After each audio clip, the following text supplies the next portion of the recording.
ministre, il vient d'une maman. Quand on voit un grand pasteur, il vient de qui? D'une maman. C'est ça, n'est-ce pas?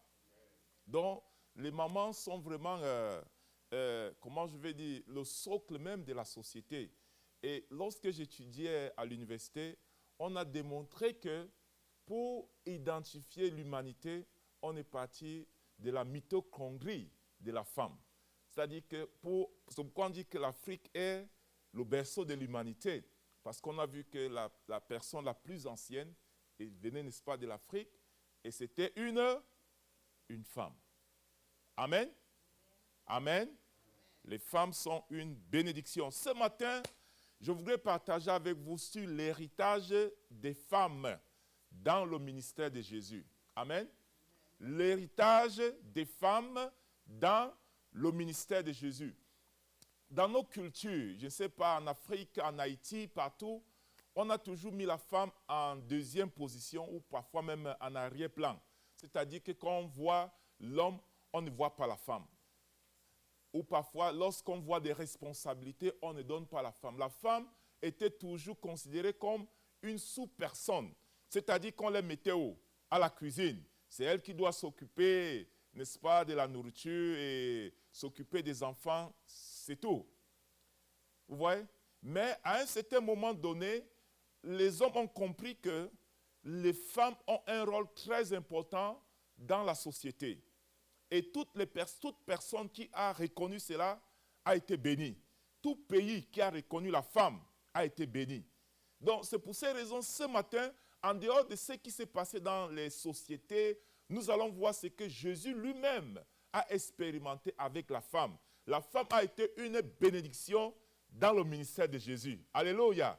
Et vous allez voir qu'il y avait les femmes qui entouraient Jésus pour que vraiment son ministère soit efficace. Et beaucoup ne le savent pas. Je connais l'histoire d'un pasteur qui m'amène, n'est-ce pas, encore à partager ces paroles avec vous. C'est l'histoire du pasteur Yonggi qui avait la plus grande église. La plus grande église du monde entier. Je crois que jusqu'à présent, c'est la plus grande église en nombre et même spirituellement. Parce que ses enseignements sont vraiment édifiants.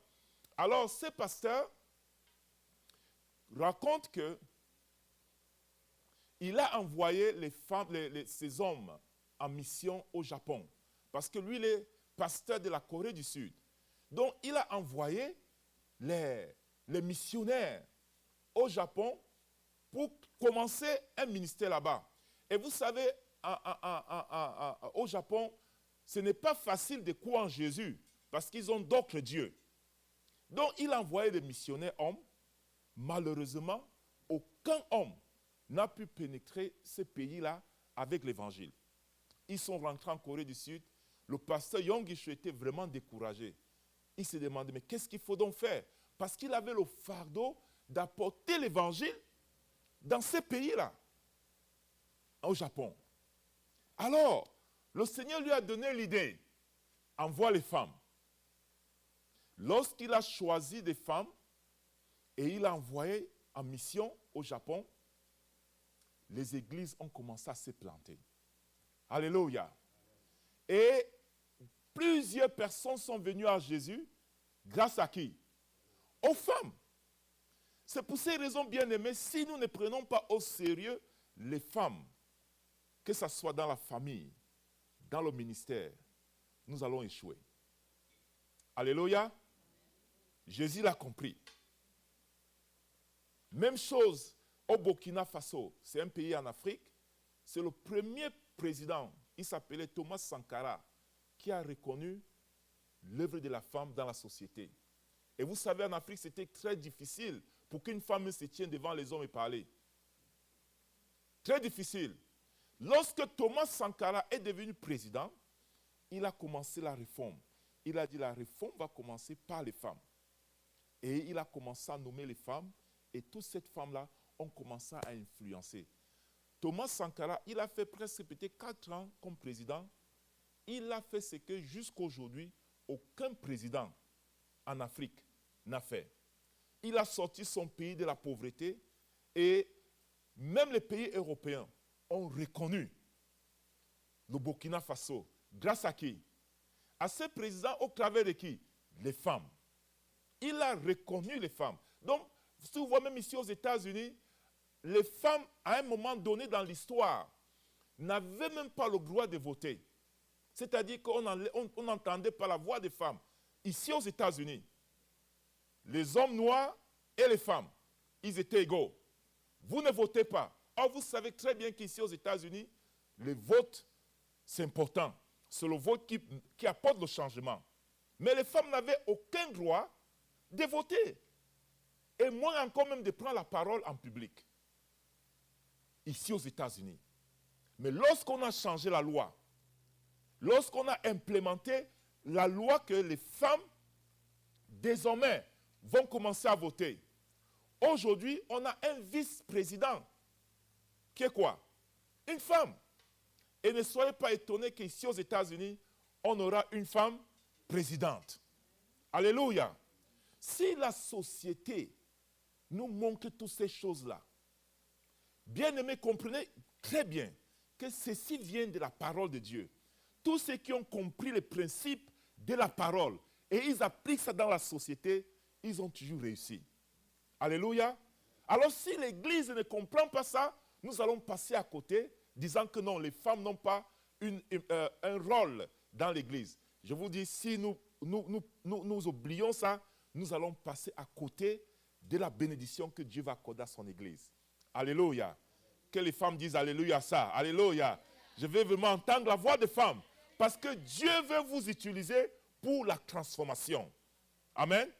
Jésus l'a compris. C'est vrai qu'il a choisi 12 disciples. Mais je vous dis que parmi les 12 disciples, les femmes qui n'étaient pas parmi le nombre des 12 ont fait des choses extraordinaires. Et la première des choses, c'est quoi? C'est la foi. C'est-à-dire que cette femme-là, la première des choses, c'est qu'elles étaient un modèle dans la foi. Parce que Jésus faisait tellement de miracles et les gens le suivaient, parmi lesquels dont les femmes. Mais cette femme-là avait une foi extraordinaire. L'histoire de cette femme qui avait la perte de sang, la Bible dit que lorsque Jairus est venu voir Jésus pour dire « Oh Seigneur, ma fille est morte, elle est malade, viens Seigneur sauver ma fille ». La Bible dit que pendant que Jésus était en train d'aller pour guérir cet enfant-là, il y a une femme qui depuis plusieurs années souffrait de perte de sang. Et la Bible dit que lorsqu'elle a entendu que Jésus passait par là, elle dit, je vais aller tout simplement toucher le pan de sa robe. Bien aimé, elle n'a pas dit que Jésus va m'imposer les mains comme Jairus l'a dit. Elle n'a pas dit, oh, je vais rencontrer Jésus et parler avec lui pour lui exposer mon problème. Elle n'a pas pensé comme ça. Elle a seulement dit, lorsque je vais toucher le pan de sa robe, il y aura une transformation. Quelle foi! Alléluia! Une femme qui pense que non, tout simplement en touchant le pan de la robe de Jésus, il y aura une transformation dans sa vie. Et la Bible dit que pendant qu'elle était en train de passer, Jésus était en train de passer, elle a touché le pan de sa robe. Qu'est-ce que ça nous enseigne? Parce que rappelez-vous que c'était en cours d'un miracle que Jésus allait opérer dans la famille de Jairus. Lorsque Jairus a appris que sa fille est morte, il était découragé.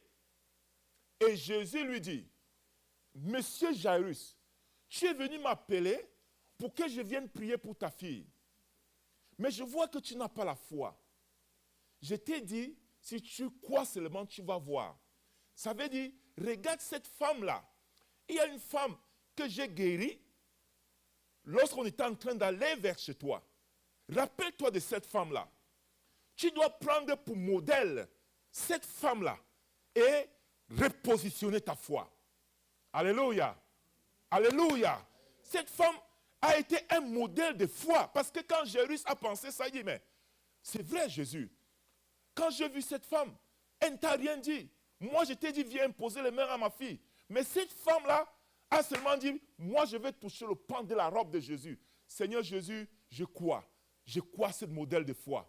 Alléluia. Vous savez, il y a des miracles que Dieu va opérer dans ta vie rien que par la foi. Alléluia. Dieu ne paie jamais de miracles dans ta vie si tu n'as pas la foi. La foi signifie tu as confiance en Jésus.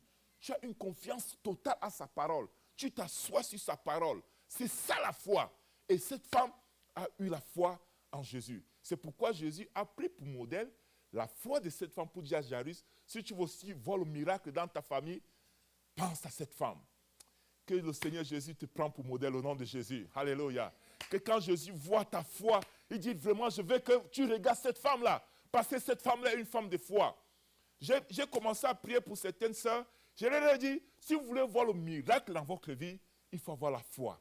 Ce matin, je vais t'encourager, toi qui m'écoutes même derrière les caméras ou je ne sais pas, le téléphone, je vais te dire, Jésus veut voir ta foi. Il te dit, prends pour modèle la foi de cette femme qui avait le pacte de sang.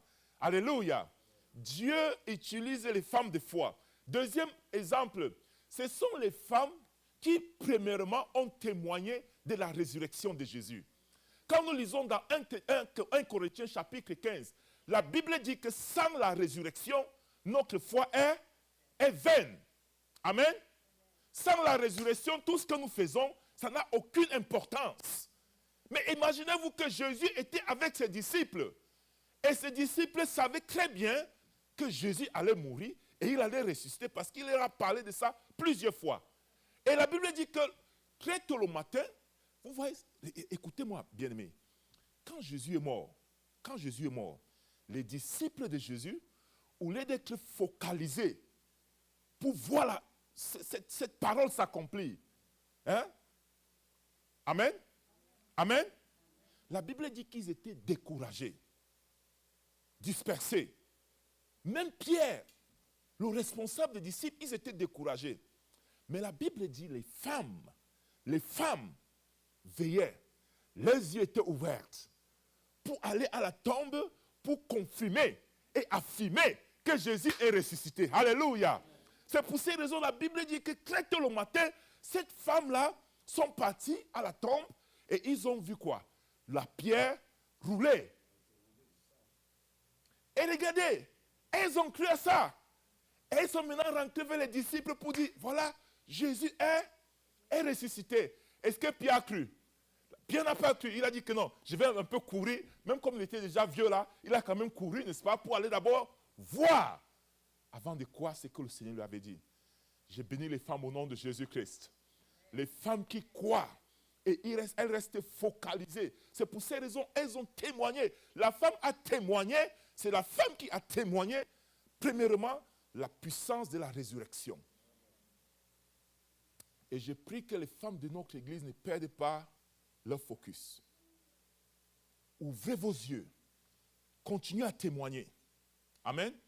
Parce que Dieu va continuer à utiliser les femmes de notre église et même de cette nation pour apporter la transformation. Elles étaient les premières pendant que les disciples étaient découragés. Deuxième chose, elles sont le modèle de la vraie repentance. Moi, je donne toutes ces choses, c'est très important. Les femmes dans le ministère de Jésus, voilà, comme je vous ai dit, dans plusieurs sociétés, les femmes ne sont pas respectées. Voilà une femme qui commet l'adultère, c'est-à-dire elle a des rapports avec quelqu'un qui n'est pas son mari. Dans la société juive, lorsque tu commets un tel péché, on te lapide. Amen. On te lapide. Mais ce qui est marrant, c'est que, est-ce qu'elle commet l'adultère seule? Hein? Mais la Bible ne me parle pas de l'homme avec qui elle a commis l'adultère. Voyez à quel point on chosifie, on méprise la femme. Moi, j'ai vu dans plusieurs, même à l'école, que ce soit au lycée, une fille qui est intelligente. Dès qu'elle commence à avoir des relations avec des hommes, dès qu'elle enseigne, qui va perdre l'école? Qui est humilié? Est-ce qu'on parle du garçon? Vous voyez comment la société est injuste. Et vous allez voir que l'homme là, il ne va pas rester là. Il va continuer encore à chercher d'autres filles. Hier, j'étais en train de parler avec une maman au Cameroun. Elle me dit, pasteur, vraiment, ton fils est égaré. Je dis, qu'est-ce qui s'est passé? Elle me dit, ton fils, en fait, c'est quelqu'un qui a accepté Jésus par mon canal, mais il n'est pas resté dans la foi. Il dit qu'il est devenu un don Juan. Vous savez le mot don Juan en français? Un don Juan. Un don Juan, c'est quelqu'un qui part de femme en femme. On l'appelle don Juan. Amen. Hein? Ok. Donc, son but, c'était seulement d'aller de femme en femme et les donner les bébés. Donc, il a 18 ans, il a déjà 10 bébés. À 18 ans, il a 10 bébés. Sa maman dit, je suis fatigué. Mais regardez, le monsieur ne fait qu'avancer, n'est-ce pas? Mais est-ce qu'on le condamne? Qui est condamné? Ce sont les filles. Dans un couple, qui est la première personne qui commet l'infidélité? Le plus souvent, 99%, 99.99999%, ce sont les hommes. Les femmes, just a little bit. Dans un couple, quand on voit que l'infidélité entre dans un couple, ça commence par qui? Par l'homme. Mais qui est le plus menacé? C'est la femme. Ça doit s'arrêter au nom de Jésus-Christ. Alléluia. On doit détruire ça au nom de Jésus. Alléluia. Ces hommes doivent venir à Jésus et être repentis. C'est pour ces raisons la Bible dit, cette femme, lorsqu'elle a commis l'adultère, et les gens sont venus, même ces gens qui commettaient l'adultère avec elle, sont venus voulant, n'est-ce pas, la lapider. Et Jésus leur a dit, celui qui n'a jamais commis l'adultère commence à lancer la pierre. Qu'est-ce que la Bible dit? Hein? Est-ce que la Bible dit qu'ils ont lancé les pierres? Ils ont commencé à fuir. La fuite là signifie quoi? Je suis aussi... C'est ça. C'est ça qui ça signifie. Mais est-ce qu'on les a tués? Mais cette femme est venue devant Jésus. C'est honteux, je vous assure. C'est honteux dès que dans cette situation, elle est venue devant Jésus et de demander pardon. Voilà la vraie repentance. Quand on voit dans l'histoire de la repentance, les femmes sont les vrais repentis. Amen.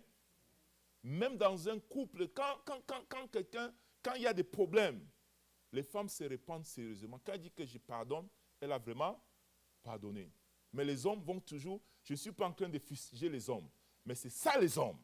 Et ils ont besoin de Jésus-Christ pour être libérés. Alléluia.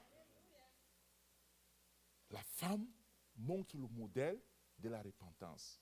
C'est pour ces raisons, quand une femme pleure devant Dieu, Dieu écoute sa prière.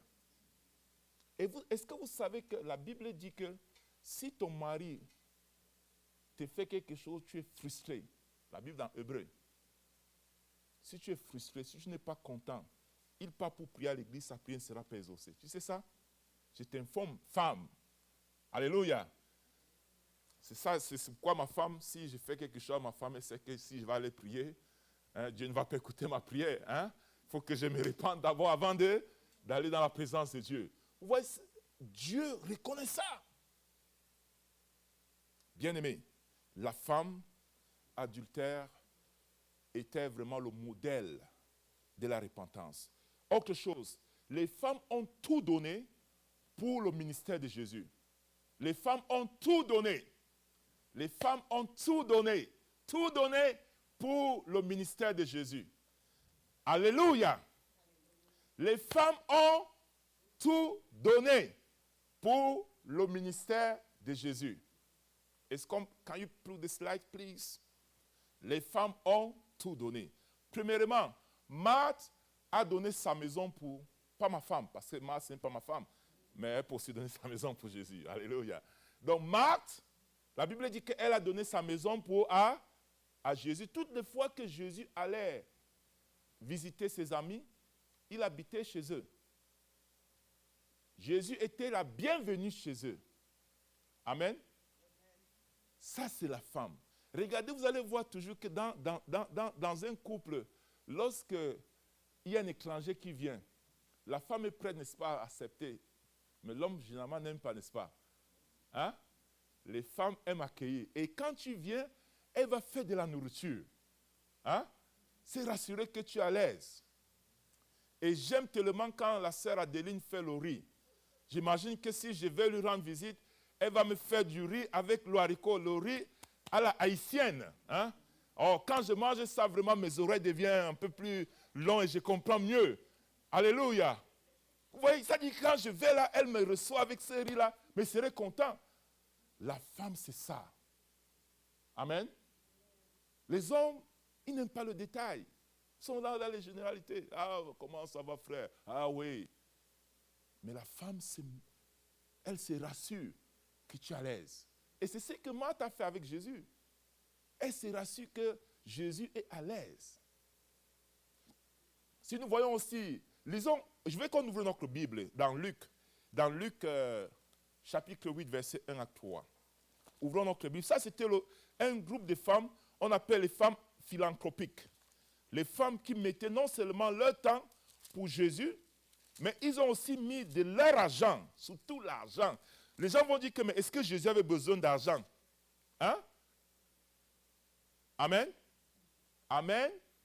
Il y a des gens qui vont dire que non, Jésus n'avait pas besoin d'argent dans le ministère. Ça, c'est une dame, ce sont des femmes. Quelqu'un peut lire cela à haute voix là-bas, ou je vais lire si vous voulez. Ensuite, Jésus allait de ville en ville et de village en village, prêchant et annonçant la bonne nouvelle du royaume de Dieu. Les 12 étaient avec lui et quelques femmes qui étaient guéries d'esprits malins et de maladies. Marie dite de Magdala, de laquelle étaient sortis 7 démons. Jésus, femme de Cuisa, Jeanne, femme de Cuisa, intendant d'Hérode. Et Suzanne et plusieurs autres femmes qui l'assistaient avec quoi? Avec quoi? Leurs biens. Vous voyez qu'on dit que par exemple, elle s'appelait Jeanne, on dit qu'elle était manager. Elle était manager du roi Hérode.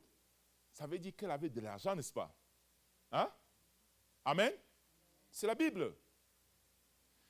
Toutes ces femmes-là ont été sauvées et guéries par Jésus. Et la Bible dit qu'elles suivaient Jésus. Non seulement elles suivaient Jésus, mais elles soutenaient Jésus avec leur bien. C'est ça que la Bible me dit. Les gens vont dire, mais Jésus fait le miracle, il n'a pas besoin de bien.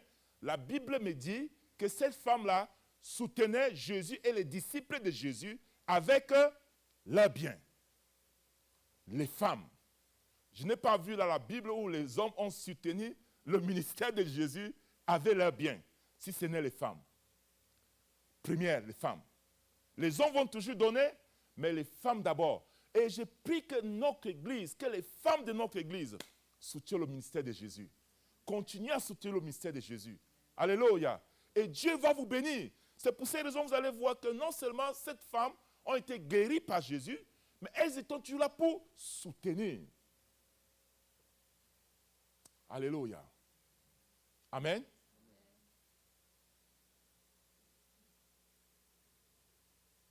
Je connais plein de femmes qui soutiennent vraiment le ministère.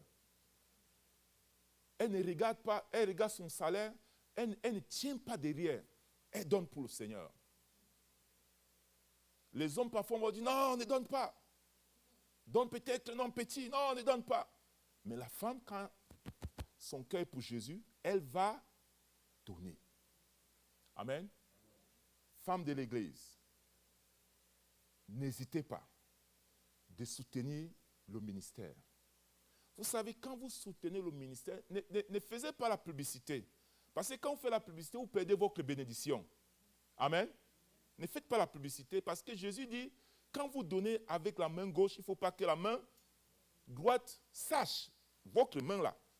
Il n'a même pas dit quelqu'un qui est à côté de la main donne. Celle-ci ne doit pas connaître. Pour dire, ne fais pas la publicité. Pour que tu aies ta récompense. Quand tu fais la publicité, tu as déjà ta récompense. Par ceux à qui tu fais la publicité. Et c'est diminué. Même chose avec la prière. Quand tu pries pour quelqu'un, tu n'as pas besoin de faire la publicité. La Bible dit, va dans ta chambre et prie. Ne fais pas comme les publicains. Ah, Seigneur, va dans ta chambre, prie. Et tu auras ta récompense. Cette femme a compris le ministère de soutenir avec leurs biens. Donne tes biens pour l'œuvre de Dieu et le Seigneur sera béni. On va finir. Je vais finir le dernier point. Le dernier point qui est la dévotion de Anne dans plein de tragédies. Je vois dans Luc, vous allez lire ça, Luc chapitre 2, verset 36. Cette femme, la Bible dit qu'elle a perdu son mari, elle avait 18 ans. Hein? À 18 ans, est-ce qu'on peut encore se marier? Oui, on peut se marier. Pour les hommes, c'est très facile. Quand dans un couple comme ça, là, quelqu'un meurt, les hommes vont encore se marier, n'est-ce pas? Ils partent, c'est normal. Ce n'est pas contre la Bible. La Bible dit, tu as le droit de te marier. Mais cette femme, elle avait le droit de se remarier, mais elle a dit quoi? Je ne me marie pas. Je veux me dévouer, me consacrer à quoi? À la prière et au jeûne.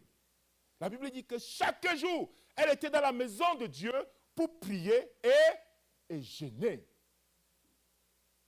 Alléluia. Et si vous lisez très bien Luc chapitre 2, vous allez voir que jusqu'à ce qu'elle avait 84 ans. Regardez, de 18 ans à 84 ans. N'est-ce pas beaucoup? Elle est restée fidèle à prier et à jeûner. Je vais voir les femmes de notre église faire de la même chose. Choisis une seule chose. Dis, si, je vais faire ça dans l'église d'une manière dévouée pour le Seigneur. Mon ministère seulement pour quoi? Encourager. Hein? Mon ministère est pour prier. Mon ministère est pour soutenir. Mon ministère, ça dit que choisissez une chose et soyez dévoués à ça. Et le Seigneur va vous bénir. Alléluia. Et je suis sûr que les femmes peuvent le faire. Pourquoi? Parce qu'une femme, quand elle prend une décision, ça vient au fond de son cœur. Rappelez-vous, je vous dis que c'est la mère de la nation. C'est la mère des peuples. Quand elle prend une décision dans son cœur, c'est profond.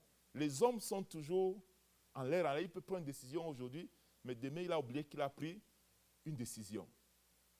Femmes de l'Église, soyez dévouées. Soyez dévoués. Nous avons un projet. Nous voulons voir notre Église grandir. Bientôt, nous allons fêter le 17e anniversaire de l'Église. Nous sommes encore, je vais dire, au début.